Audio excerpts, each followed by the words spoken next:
Okay, let's begin. Hey, Sandalo, how you doing? So good to see you here. And today I thought we would talk about there was a podcast. I don't know if you bumped into it on your algorithm with a podcast with sorry about that. Super sick, but okay. Sorry about that. There was a podcast with Gwyneth Paltrow and Rachel Omondi. I don't know if you had a look at it. It's the podcast is called The Cutting Room Floor. The cutting room floor. And the podcast is about fashion, and Gwyneth Paltrow was there for fashion. And of course, they had to touch on wellness because of Goop. And they spoke a little bit about, just a little bit about wellness. I don't know Goop that very well.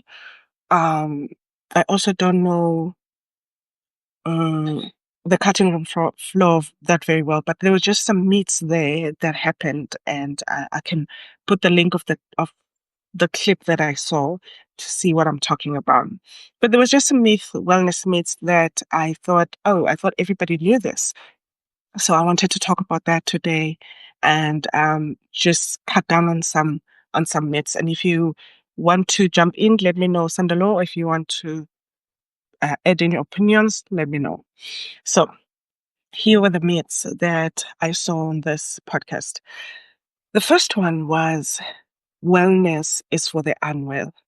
It's for the sick people. If you continue in the wellness journey, it means you're consistently sick. And I thought everybody knew that wasn't true because wellness isn't a new thing. It's so um, ancient. You know, you would have your favorite river that you go to and take a bath there, and just for self care, nothing to do with that you are not feeling well. It's just for self care, you'd go to the nearest river that makes you feel so cool and so good. However, now I see that it feels like it's something that you only do if you are not well, which is not true.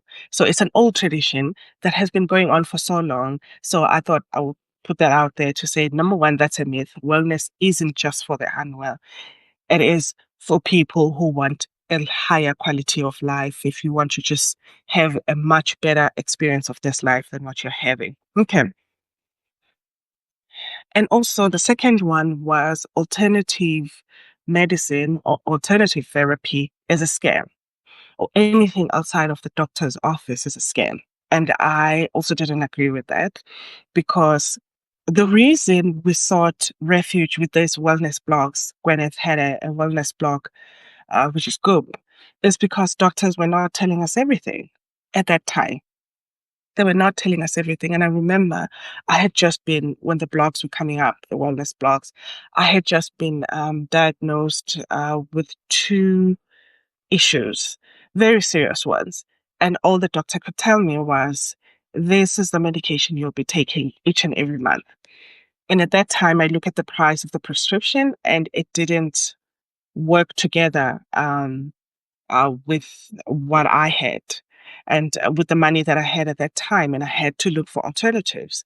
And not once did all those doctors, and it was really good doctors because people put money together for me to go to a good doctor. It was really good doctors. And it was shocking for me that not once did they mention nutrition. Not one of them mentioned, hey, if you just try and swap this for that, it could make things better. It's not 100% sure, but it could make things better. And this is what these alternatives, these wellness blogs came with. It was like, hey, if you're constipated, if you just have a glass of lemon water in the morning, it could help. And that was, I want to say, information that wasn't dangerous because really, what's lemon water going to do to you that is deadly? So that is at the innocent part of it. That is what it was. It was really offering people, um, I want to say, it was offering people something outside of what they had had already. And I think that was fantastic. It really helped. And I learned a lot from that. And that's when my interest in wellness began. It was when I was not receiving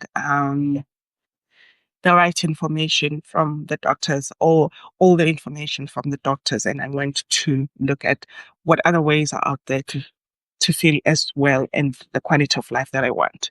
Okay, so I'm going to the last one now. And the other myth is that wellness is for the rich and the bored. If you don't have enough time in your hands, if you don't have a lot of kids, then you have time for wellness or something like that. And I was like, the the business part of it, I would say yes to that. But I wanted to say also the poorer one is, I hope the more invested they are to wellness fads, because it could really, and I don't say this when I'm selling my programs and stuff like that, it really helps when one, and my focus is on emotional wellness. I don't focus on anything else. And once one is emotionally well, it really helps financially. The kind of decisions that you make financially, um, you could save on many things. So I really would like to just push that myth away of the fact that once you're rich enough, and I totally understand how it could look like that because they're selling such expensive things, and lemons could be expensive as well, and things like that. It's understandable. But those are the three that I picked up from the podcast, and I wanted to talk about them. The one was the fact that wellness is for people that are consistently sick, and the other one, it was that it's a scam, and the other one was that it's for rich and bored. Those two. Okay. Let me see what Sandalo is saying. I knew it was you, Sandalo. It's also worth saying that we live in an increasingly unhealthy world. Thank you for that. So, some efforts to be aware of our own state and detox itself, both physically and emotionally. But what do you say about people that take advantage of that? Like that's what the podcaster was going to, the fact that the podcaster was feeling like Goop is taking advantage of the people that are making an effort to be aware of what's going on right now. What do you say about that, Sandalo?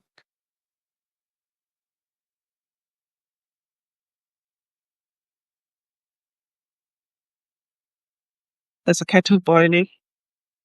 Please like that.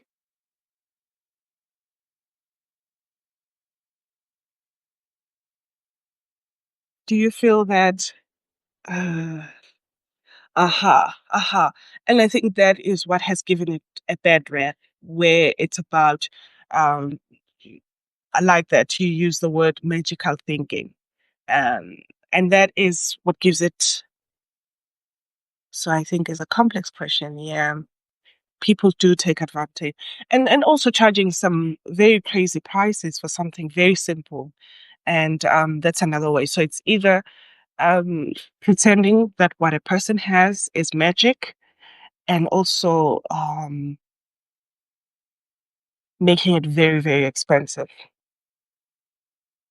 It's hard to tell. And that's why it has to be a personal thing of really looking. And I think for people who look when they're already desperate, like after I got a certain diagnosis, and at that time you're very desperate, you will take anything, anybody that says anything, you take them and you run with it. And I think that is a time where a doctor has to be like next to you, holding your hand through the whole process, that you confirm everything with the doctor, to make sure that you're not being taken for a ride. But I think now, because it's been over 20 years since these have come up and become and gone viral, I think now we're at a point where we can tell if there's an overpromise, that if you just think this way, this would happen. Yeah, at that point where we could tell that. But for me, I was just like, oh my goodness, because I saw the interviewer and I was, I hope this doesn't take us away from the importance and the reason that we so interested. And for me, I'm curious. I'm just curious to know, can it get better than what it already is? Can life get even better? So I hope it doesn't take away from that. And that was it. I just wanted to discuss that Gwyneth Paltrow and Rachel Omondi podcast. And I hope you are good, Sandalo. Okay, you said something. I have this diabetic uncle who's taking every random. Oh my goodness, that is sad. Now, those stories are really sad. So Sandilo says there's this diabetic uncle who is taking every random thing he can get his hands on and is not treating himself. And he has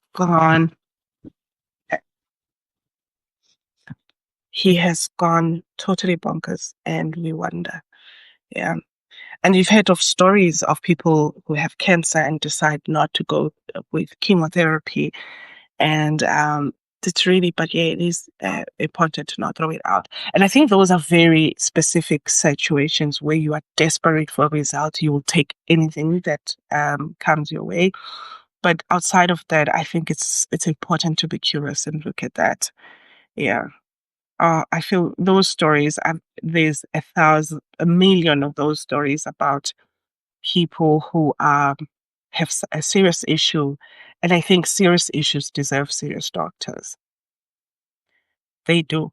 Like if there's a serious, I don't work with somebody that has mental issues or that is going through depression or anything. I feel that that deserves to be worked on with a therapist. um I feel like once it gets to a serious, then you need somebody serious. Whereas the parts that I'm talking about of wellness is just asking, so how do you usually bake your cake? Something that you know it won't hurt you to find out, oh, Sandalo usually bakes their cake like this. Or what do you usually mix for constipation? And it's like, I just add a little bit of ginger and add a little bit of lemon. And my secret is I add a little bit of honey as well. Something that will stick on a natural place and something that wouldn't really hurt you, like very little ginger can't really hurt you that much. Exactly, but a mix of traditional and tradition it seems best. Exactly. And this is what I was upset with my doctor about Sandaloro was that how did you not just give me a little bit of information to say, hey, if you eat a little bit more of this vegetable, it's not like it will uh, solve your problem, but it will help the medication that you are taking. I really wanted to hear that, to hear some things like that, but I realized it's not also his job. I should have hired a nutritionist for that.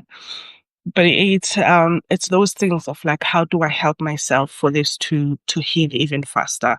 Or the one that I'm talking about that I'm fighting for is that we do not wait until there's a problem. We don't wait until we are sick. That on a day-to-day basis, we are looking for ways to love ourselves more, to take care of ourselves more, to be even more happier than what we have, than what we are. That is the one that is the one that I'm really passionate about. Is caring to even be more in this state without waiting for something as serious as diabetes. So that's the one that I think is important. All right, Sandro, it was nice to see you, and I hope you feel better. And I hope you are taking care of yourself. And I'll see you on the next one. Yes, okay, you're saying something before I go. It is easier to react when things aren't going well, right? And I'm just like, I let's get motivated before they are not going well to do something about it. Anyway, it's always good to see you. Bye bye.